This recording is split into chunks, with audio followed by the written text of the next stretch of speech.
Most people don't lose their power all at once. They lose it in small moments they barely notice. A comment they ignore, a boundary they soften, a reaction they regret. And over time, they wake up in a life where people speak to them however they want, treat them however they choose, and walk away without consequence. If you've ever felt that quiet frustration, like something about how others treat you isn't right, but you can't explain why this message is for you, because the truth is, disrespect doesn't start with others. It starts the moment you teach people what you'll tolerate. And most people never realize they're teaching that lesson every single day.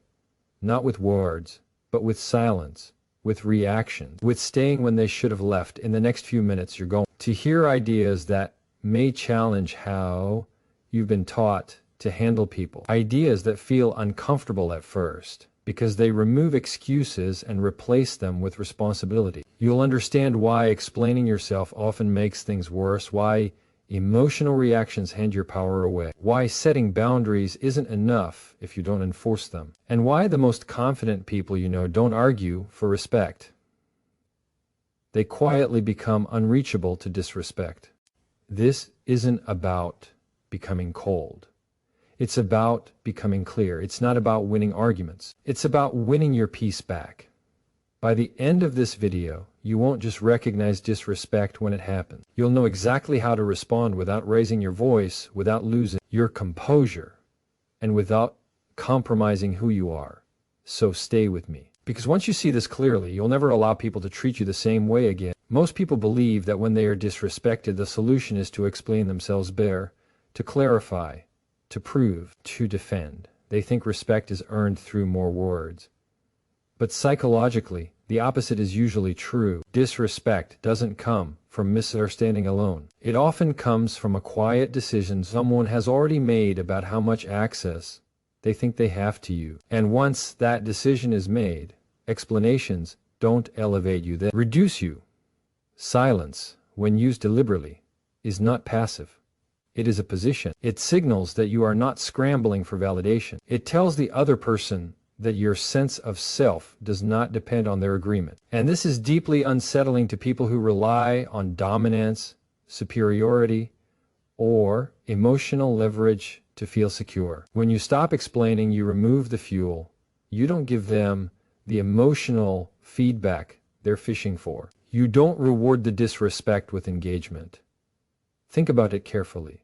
When someone truly respects you, they don't need a detailed defense of your intentions. They don't need a long justification of your boundaries. Respectful people listen.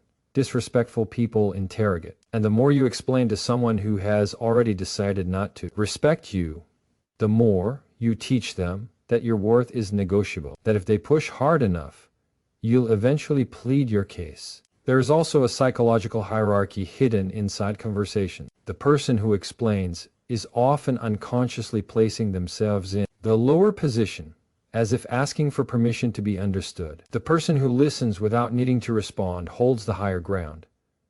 This doesn't mean silence is avoidance. It means you are choosing not to participate in a game designed to drain you.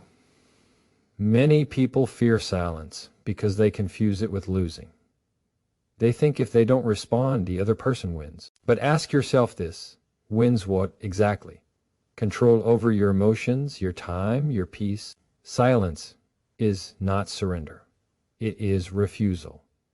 Refusal to argue with someone who benefits from chaos. Refusal to justify your existence. Refusal to shrink. There is a philosophical truth here that most people miss. You do not owe everyone access to your inner world. You do not owe everyone an explanation for your values, your boundaries, or your decisions. When you give explanations to people who haven't earned them, you dilute your authority. When you reserve your words for those who show good faith, your voice gains weight. Silence also forces accountability. When you don't rush to fill the space, the other person has to sit with what they said, with how they acted, with the discomfort of their own behavior. Most people are not prepared for that. They are used to noise. They are used to reactions. Silence removes their escape route. And here's the uncomfortable part. Some people disrespect you not because they misunderstand you, but because they sense uncertainty in you. They sense that you can be pulled into defending yourself. When you stop explaining, you signal inner alignment. You show that you trust your own judgment enough not to seek external approval. That kind of self-trust commands respect without demanding it. This doesn't mean you never speak. It means you choose when speaking actually serves you. It means your words are intentional, not reactive. When you do speak, it's clear, concise, and final. Not emotional, not defensive, not repetitive. One sentence delivered with calm certainty is more powerful than 10 minutes of justification. There is also emotional discipline involved here. Silence requires restraint. It requires you to tolerate being misunderstood by people who are not invested in understanding you. And that is hard. The ego wants to correct the record. The ego wants to be seen as right. But maturity understands that not every misunderstanding needs resolution. Some relationships improve when you stop trying to fix them and start observing them. Notice how this connects to the other principles. When you stop explaining, you naturally lower your emotional volume. You are no longer reacting. When you stop explaining, boundaries become easier to enforce because you are not negotiating them. When you stop explaining, walking away becomes cleaner because you are not entangled in unfinished arguments. Silence is not about punishment. It's about self-respect. It's about deciding that your piece is not up for debate. And over time, something interesting happens. People either adjust their behavior or they remove themselves. Both outcomes protect you. So the next time you feel disrespected, pause. Notice the urge to explain. Ask yourself one question. Is this person genuinely trying to understand me? Or are they trying to control the narrative? If it's the second, silence is not avoidance. It is wisdom. Because the truth is this: the less you beg to be understood, the more seriously you are taken. And the moment you stop explaining your worth is the moment others start feeling it. When someone disrespects you, the instinctive response is emotional escalation. Your body reacts before your mind does. Your heart rate rises. Your voice tightens. Your thoughts race toward defense or attack. That reaction feels justified, even necessary. But here's the truth most people never learn. Emotional volume does not create authority. It destroys it. The moment your emotions take the lead, you hand control to the very person who is testing your limits. Lowering your emotional volume does not mean lowering your standards. In fact, it is how standards are protected. Emotional restraint is not suppression. It is regulation. It is the ability to feel something without letting it dictate your behavior. Psychologically, the person who remains calm in the presence of disrespect signals stability, and stability is power. People instinctively respect those who are not easily moved, not because they are cold, but because they are grounded. Disrespect often functions as a probe. It's not always intentional cruelty. Sometimes it's curiosity wrapped in poor behavior.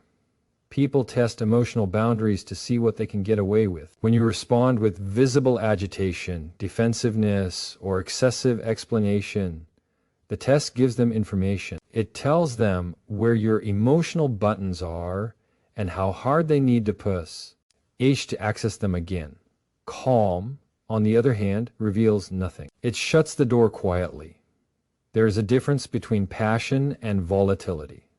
Passion is controlled intensity. Volatility is loss of control. Respect grows around the first and retreats from the second. When your response is measured, when your tone is steady, when your words are deliberate, you communicate that you are not in survival mode. You are not scrambling. You are choosing how to engage. Philosophically, this is about sovereignty. Who governs your inner state? If someone else's behavior can instantly hijack your emotions, then they hold power over you. Emotional control is not about winning arguments. It's about reclaiming authorship of your reactions. You decide what deserves your energy and what does not. Many people fear that calmness will be mistaken for weakness. But weakness is not calm. Weakness is losing composure because someone else decided to push you. Calmness in the face of disrespect forces the other person to confront themselves. They expect resistance. They expect fire. When they are met with composure, the imbalance exposes their behavior rather than yours. Lowering emotional volume also clarifies your message. Anger blurs communication. When emotions spike, words become less precise and more damaging. You say things you can't take back, or you overstate your point, which gives the other person ammunition. Calm speech is economical. It communicates boundaries without unnecessary force. It says just enough and nothing more. This approach requires self-awareness. You must recognize the early signals in your body, the tightening chest, the urge to interrupt, the impulse to prove something. These are moments of choice. You can either react or you can regulate. Regulation is a skill, not a personality trait. It can be practiced. Pausing before speaking, slowing your breathing, grounding yourself in the fact that you don't need to win this moment to protect your dignity. There is also a long-term effect. People remember how you make them feel under pressure. If every disagreement with you becomes emotionally exhausting, people associate you with chaos, even if you're right. If disagreements with you remain calm and contained, people associate you with maturity and authority. Over time, this reputation does more to protect you from disrespect than any argument ever could. Lowering emotional volume does not mean tolerating mistreatment. It means addressing it without self-betrayal. You can say no without shouting. You can disengage without slamming doors. You can correct behavior without humiliating yourself or others. This balance is rare, and rarity commands respect. This principle connects deeply to the others. When you stay calm, silence becomes easier. When emotions are regulated, boundaries can be enforced cleanly. When you are not emotionally entangled, walking away does not feel like loss. It feels like alignment. Understand this. People who are easily on disrespect are often emotionally unregulated themselves. They mistake intensity for strength. When you remain steady, you expose the contrast. You show that power does not need noise. That confidence does not need chaos. So the next time someone challenges you, remember this. You don't need to raise your voice to raise your value. You don't need emotional force to assert your standards. The quietest presence in the room often carries the most weight. And if there is one thing to leave with, let it be this: when you master your emotional volume, you take back control of your life, and respect begins to follow you rather than something you chase. Once you understand the power of silence and emotional control, the next layer becomes unavoidable: boundaries. This is where respect either stabilizes or completely collapses. Most people think they have boundary problems when, in reality, they have enforcement problems. They speak their limits clearly, sometimes repeatedly, yet nothing changes. And the reason is simple. A boundary that is not enforced is not a boundary. It is a request. Setting a boundary is a declaration of self-respect. Enforcing it is the proof. Psychologically, people do not respond to words alone. They respond to patterns. If someone crosses a line and nothing happens, the mind registers that behavior as acceptable. Not because the other person is malicious, but because humans are wired to test consistency. What you tolerate becomes the rule, regardless of what you say. This is why repeating boundaries weakens them. Every additional explanation teaches the other person that your limits are flexible. That persistence will eventually wear you down. The most respected boundaries are often spoken once, calmly, without emotional charge, and followed by action the moment they are violated. No speeches, no warnings, no dramatic confrontation, just consequences. There's a philosophical shift required here. Boundaries are not tools for controlling others. They are commitments you make to yourself. When someone disrespects you and you fail to act, the real damage is internal. You teach yourself that your comfort, time, and dignity are negotiable. Over time, this erodes self-trust. And once self-trust is weakened, people sense it. Enforcement does not require aggression. In fact, aggression often signals uncertainty. Calm, consistent action communicates certainty. It says, I know where I stand, and I will act accordingly. This might look like ending a conversation, leaving a space, reducing access, or changing how you engage. The action itself matters less than the consistency behind it. Many people avoid enforcement because they fear conflict or rejection. They worry that holding a boundary will make them seem difficult, cold, or unreasonable. But consider the alternative. What is the cost of not enforcing it? Chronic resentment, quiet anger, emotional exhaustion. Over time, you become less authentic because you are constant. NTLI, managing other people's comfort at the expense of your own. Healthy relationships adjust to boundaries. Unhealthy ones resist them. This distinction is crucial. When you enforce a boundary and someone reacts with guilt-tripping, anger, or dismissal, they are not responding to the boundary itself, they are responding to the loss of control. That reaction gives you information. It tells you who benefits from your lack of limits. There's also a timing element. Boundaries are most effective when enforced immediately. Delayed consequences confuse the message. The closer the response is to the violation, the clearer the lesson. This does not mean being impulsive. It means being decisive. You don't need to explain why you are leaving a situation at every time. Your consistency becomes the explanation. This principle ties directly to emotional regulation. Enforcement becomes difficult when emotions are high. That's why calm is essential. When you are grounded, you can act without overreacting. You can enforce without cruelty. You can disengage without bitterness. Emotional clarity leads to behavioral clarity. Another overlooked aspect is self-respect as a signal. When you enforce boundaries, you broadcast that you value your time and energy. People subconsciously mirror how you treat yourself. If you protect your limits, others are more likely to respect them. If you repeatedly override them for the sake of harmony, you teach others to do the same. Boundaries also create freedom. Contrary to popular belief, they do not restrict connection, they refine it. They filter out behavior that does not align with your values.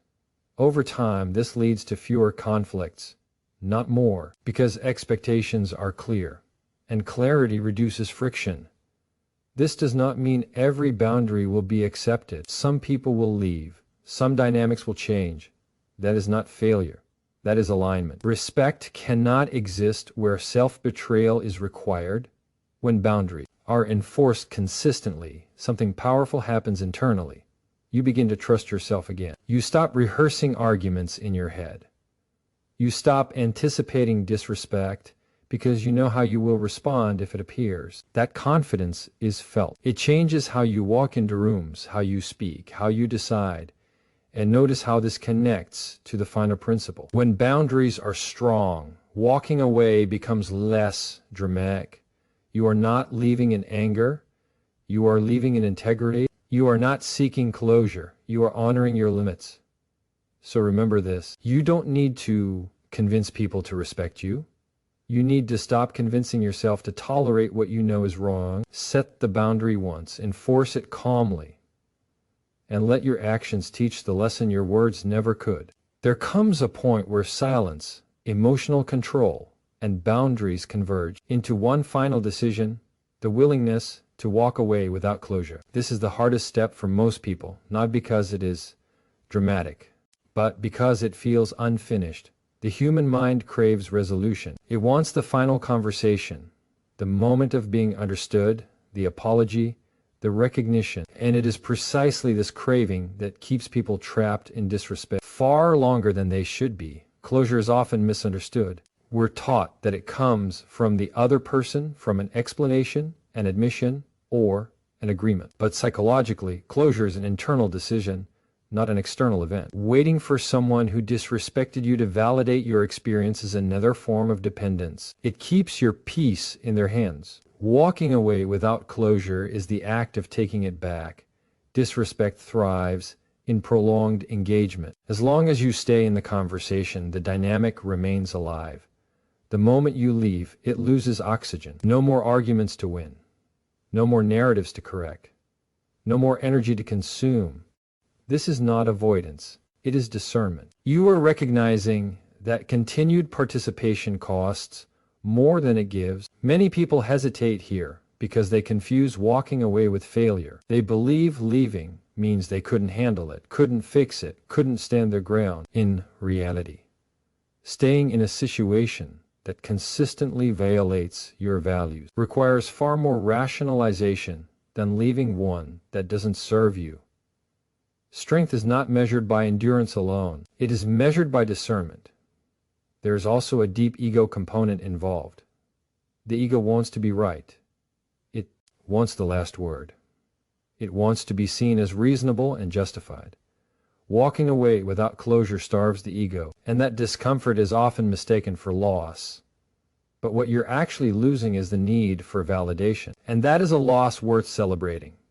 When you walk away cleanly, without bitterness or theatrics, you send a powerful message to yourself. You affirm that your time is valuable, that your emotional energy is finite, that not every battle deserves your presence. This internal alignment creates peace far more reliably than any apology ever could. Philosophically, this is an act of maturity. Children demand explanations. Adults make decisions. You don't need to announce your departure. You don't need to convince anyone of your reasons. Your life is not a courtroom. The moment you stop treating it like one, you reclaim authority over it. Walking away without closure also exposes an important truth. Some people are incapable of offering the resolution you seek, not because they are evil, but because they lack the awareness, humility, or emotional capacity. Staying longer does not change that. It only prolongs your frustration. Accepting this reality is not cynicism, it is clarity. This principle integrates everything before it. Silence prepares you to disengage without explanation. Emotional control allows you to leave without resentment. Boundaries give you the framework to know when the line has been crossed. Walking away is simply the final enforcement.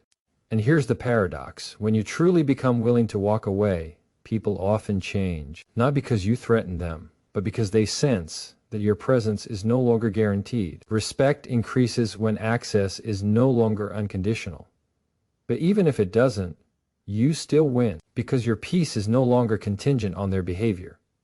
There will be moments of doubt, moments where you replay conversations in your head, moments where you wonder if you should have said one more thing. This is normal. The mind is adjusting to a new pattern, but over time, the noise fades. What remains is clarity. Walking away without closure is not about disappearing from life. It's about choosing where your energy belongs. It's about understanding that some chapters end without explanation, and that's not a flaw in the story. It's how growth happens. So if you find yourself holding on, waiting for respect from someone who has shown you who they are, consider this. You don't need permission to leave. You don't need agreement. You don't need the final word. Sometimes the most powerful statement you can make is the life you continue to live without them.